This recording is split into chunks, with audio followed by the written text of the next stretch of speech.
Maxime et Alizé font le tour du monde depuis 2010. Au bout de 3 ans de voyage, ils décident de lancer le site Détour Local, un blog où ils relatent leurs expériences insolites à l'autre bout de la planète. Cette demande vient de leurs proches, mais aussi d'internautes curieux qui auraient envie de voyager comme eux. C'est vrai qu'on recevait beaucoup d'emails d'amis, etc. qui nous posaient des questions par rapport aux destinations. Et j'ai plusieurs fois fait copier-coller du même email parce que les gens me reposaient exactement la même question.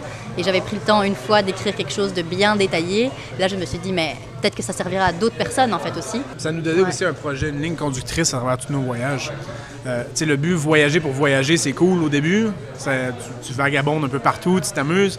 Mais après un certain moment, après 2 ans, 3 ans, si tu n'as pas de fil conducteur à travers ton voyage, tu perds des fois un peu l'essence même de pourquoi tu es parti, enfin. C'est en attisant la curiosité des internautes qu'ils améliorent chaque jour leur visibilité sur le web. Quant au sujet des articles, Maxime et Alizé les trouvent en naviguant sur des forums de discussion. Par exemple, pour l'Amérique centrale, je voyais plein de gens qui disaient « Ah, quel pays choisir ? Est-ce que c'est mieux Guatemala ? Est-ce que c'est mieux Nicaragua ? Costa Rica ? Quelles sont les différences ?» Et donc là, j'ai écrit un article avec par pays, qu'est-ce que nous on a ressenti, qu'est-ce qu'on pensait, qui je pense, j'espère, aide des gens à ce niveau-là, mais j'aurais peut-être pas pensé à faire un article comme ça. Puis là, en lisant qu'il y avait plein de gens qui se posaient la question, je me suis dit, nous on le sait, on a fait tous ces pays. Maxime et Alizé doivent se connecter à Internet au moins 2 jours par semaine pour actualiser leur site.